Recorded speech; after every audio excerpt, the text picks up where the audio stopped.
Tunasonga mbele watu wote wa Jamhuri Kenya yetu. Tunasonga mbele watu wote wa Jamhuri Kenya yetu. Hello there, I believe you are enjoying this festive season. You are already in the mood, and there is something special we are celebrating this year. 60 years of Kenya's independence. That is Kenya at 60. And there is a special person we would like to talk to today to share his experience so that we can understand how Kenya has changed in the last 60 years through his eyes. This leader is 97 years old.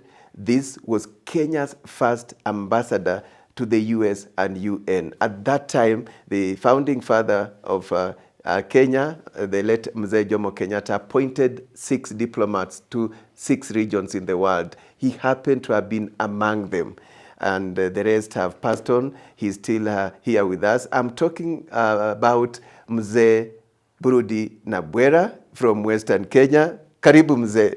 Asante. Nitakuita tu balozi bado. Yeah. Balozi, and Mzee Nabwera was an MP at some point, Lugari. At some point, he became assistant minister. At some point, minister in charge of office of the president. And those are very powerful positions. And through his eyes, we really want to understand how Kenya has changed. We are privileged. And Mzee, let's begin by you flying to the US. I'm told you are flying while Kenya's flag was being hoisted. You are in the plane to the US. Yes, I was asked to report in New York the following day. The appointments of ambassadors were made just about that time. Just on the eve of independence. And you're in the plane to the US. And was put on the plane. Yeah. So you are among the first ones to dare abroad. Yes. As a diplomat. Yes. Yes. Each one of us, of the 6 ambassadors that were appointed by President Kenyatta, were assigned to more than one station. My stations were UN, New York, and Washington for US. Dr. Karanja, who was appointed to London, was also ambassador to the Holy See in Rome. Adala Tuko, who was appointed to Moscow, covered the entire communist world in Europe. Okay. And under Kenyatta, the Kenyan government was very economic on the use of diplomats. Kenyatta's stay in Europe for over 15 years seems to have given him an approach to government that was very, and for his, until he died, he still had, he still had very, very few ambassadors. So what are these other regions? We had someone representing Africa as well? Yes. The whole of Africa? We had an ambassador in Cairo. In Cairo representing Africa? Yes, and we did for the East African community, for example, Tanzania, Uganda, and Kenyatta's attitude was that there was no need for him to have an ambassador in East Africa. It was a waste of resources. So let me get it again. So we had Cairo for Africa. We had Washington for America, and you are representing UN as well. Yes. We had London for Europe. In Europe, we had London. In East. In China, we had China. We had in East. So we had a representative in China. Yes, and in Africa we had a representative in Cairo. Okay, and the Moscow, that block, that area, do we have a representative? Yes, Adala Tuko was in Moscow. So we had Moscow as well. Yes, and the Moscow. Adala Tuko in Moscow covered the entire communist world in Europe. Yes. Okay.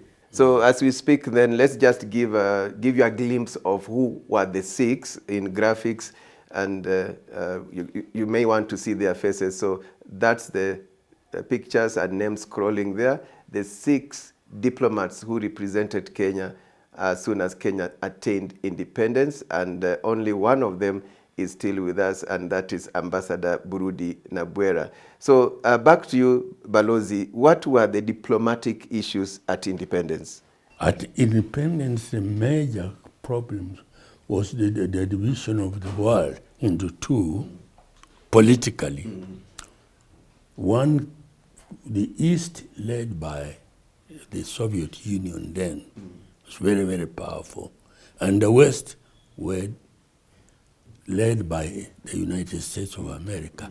They differed ideologically, yes. Is it the capitalism versus capitalism and socialism, yes. So what were the other issues around the world at that time? I mean, Africa, many countries struggling to get independence. The decolonization was a major issue. There was a major, so it is for Africa. The decolonization was point number one, was to make, because by that time only Liberia, Ethiopia, and then Ghana became independent.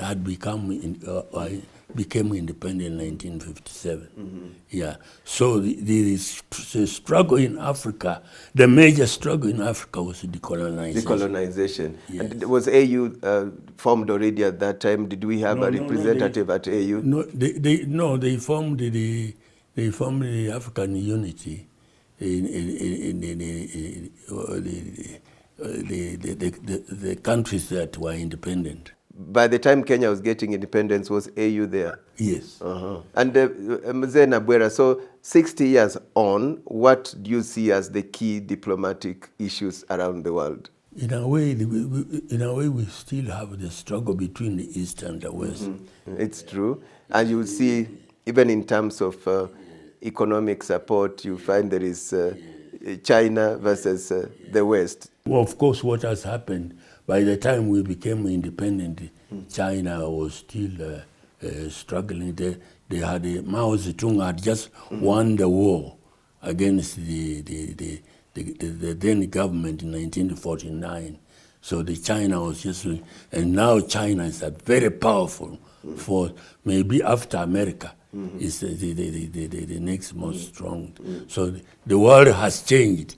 China is playing a much bigger role in the world affairs than it was, at that time. Yeah. Today also, climate change is a key diplomatic issue. Was it being discussed those days? No, it never existed. And nobody talked about climate. It was not an issue. It is now one of the major issues facing the world. Okay. Then nowadays, even Kenya, when Kenya sends diplomats out there, they're telling them economic diplomacy, that's the mantra. At your time, was that there? For Kenyatta, his diplomats had to concentrate more all the time, exclusively on economic development. Once we were all recalled to come, and while Mzee was in Mombasa, we would go and spend a whole day with him, and each ambassador had to give a report on what they were doing and what Kenya was getting, especially for the developed countries, what they were investing in Kenya. Then after that, we would be given a chance to go around the country to see what new changes were taking place. At that time, what was Kenya's major export? Major export is agriculture, tea, coffee. Coffee, they are the leading, and then of course tourism was beginning to pick up, and we are doing badly on exports. We're doing badly now. Balozi, then remind us, at independence, how was the shilling performing compared to now? Our shilling was very, very strong. What was the exchange rate? Exchange rate between the dollar and the shilling was 3 shilling, Kenya shillings. You buy an American dollar. Wow. What is the value of the dollar now? Well, point made. Now, Mzee Nabwera, give us a rough picture. What could 50 cents or a shilling or 10 shillings do 60 years ago? And let's contrast with what's happening now. But now, but now that one is nothing today. It's nothing. The shilling can't buy Yeah, the shilling anything. can't buy anything. There's nothing. What could a 50 cents do then? A packet of milk? Yeah, the shilling was strong. The value of the shilling, you can't compare to what is if you're doing purchasing power. Then also through your eyes, at your time, everything was manual. Now, just at the touch of a button, things are happening. You would send letters manually. Maybe a letter would take a week between Kenya and the US. Nowadays, everything there we've done well. The world has changed. It has changed to our advantage. Everybody is enjoying that. But as I say, what we need to do is to have a hard look. Still on ICT and technology, as Mzee, are you also a beneficiary of this? From manual to digital, the world has gone digital. How is it helping you as things have left me behind? It's wonderful. You are using a phone. I'm happy. Everything is the advancement has been fantastic. It's unbelievable. Because as I say, when we became independent, if I wanted to send some money home, it would take maybe a week for a person to receive the money. Now it's instant. It's just by M-Pesa. Yes, everything is waiting. That's the power of ICT. And you're able to make calls, you're able to send messages on WhatsApp, you're able to interact with the people online. Yeah, the development is good. Great. So tell us, and then how long did you stay in the US as Balozi? I stayed for 2 terms, so that means 6 years. After that, what happened? I came back in 1969. 69. And then when there were elections in 1969. So you vied I vied for Lugari. For Lugari to be an MP. So I was lucky to get elected. Then at some point you served as assistant minister? I served as assistant minister that period. Minister to Foreign Affairs. Foreign Affairs. Dr. Mungai was the minister for foreign. Then I remember, is it in 88, and then you became full minister? In 88, I became a minister. Office of the President? Office of the President for provincial administration. Yeah, now as minister minister in Office of the President, what were the key issues then that really, were really key in your inbox, your outbox? Key issues, insecurity, security, and then the provincial administration. Yes. Let's localize. They say politics is local. Being a leader from Western, people may ask, so what did you do for Western that up to now, or rather currently, they are complaining the economy is down. There are no industries in Western. What did you do at your time? What was there as compared to now? During our time, we had very, very strong ministers. We had Moses Mudavadi, and we used to sit as Westerners, and I was in charge of provincial administration. Moi gave us many seats. So take, for example, appointment to jobs. We used to make sure that major appointment to positions, Westerners would also come in. And it was to me as coming from Kakamega, to ensure if there are promotion, if we had promoted somebody to a DC from Vihiga, the next one would go to Busia or Bungoma. If there was something that we wanted to clear with the president, we would ask him to make an appointment, and we go and discuss with the president. The problems we're having now, the sugar industry is collapsing, pan paper went. What was there then?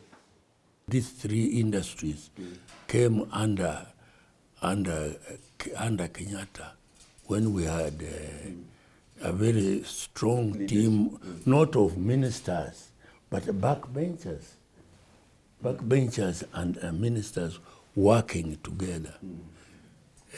Money to press the government to give us the three industries.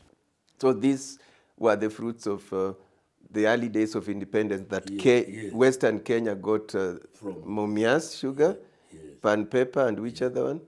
And Zoya. Zoya. Yes. So for that, at that time, they were strong in terms of economic pillars for Western. Yes. What has happened? They have died. They have died because of the government policies towards the sugar industry. It's not been what it was under Kenyatta. Yeah. Policies like what? Allowing importation?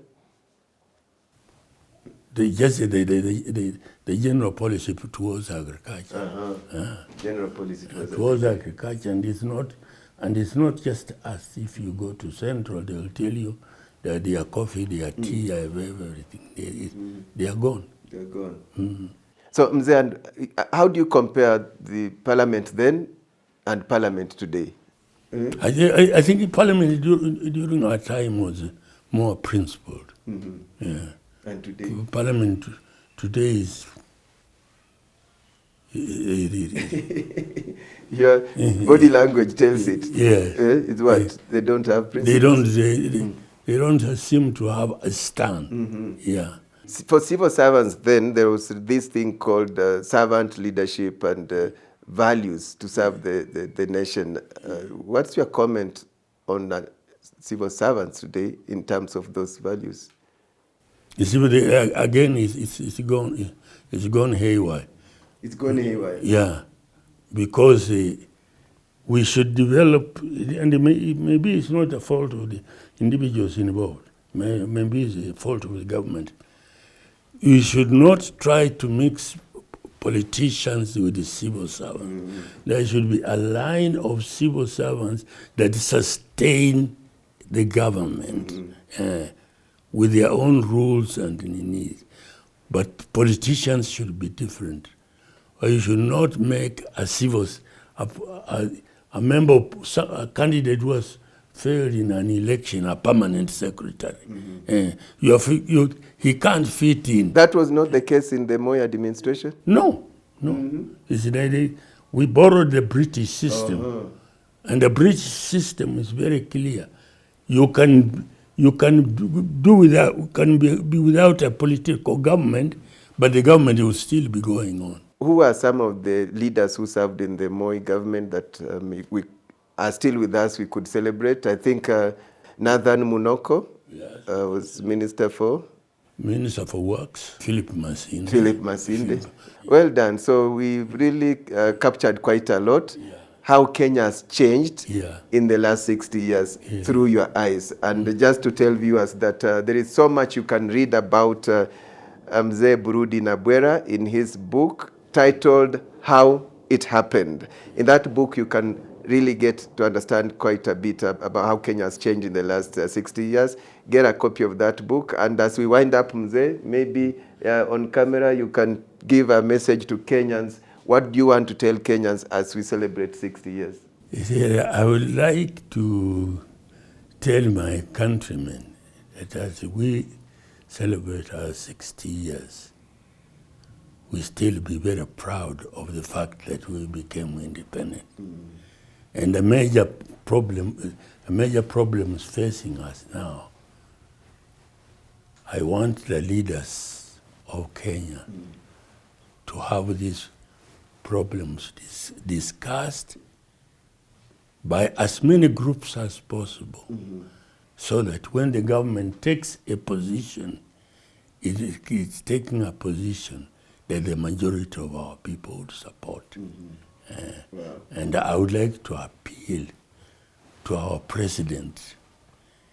He has been a minister in a number of the past governments, to try and see whether there are things that were done in certain ways that are not being done correctly, so that he can adjust and lead the country with the benefit of the majority of our people.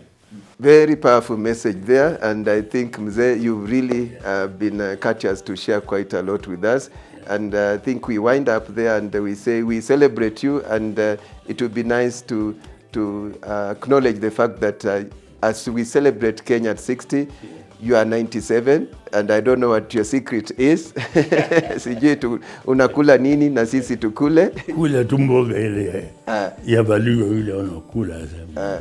Kienyeji, mboga ya Waluya. And asante sana. We celebrate you. It was a pleasure meeting you and getting to understand Kenya at 60 through your eyes. That's how we wind up this interview with Mzee Burudi Nabwera, Kenya's first ambassador to the US at independence. Asante sana, and enjoy your festive season. Bye-bye. Thank you.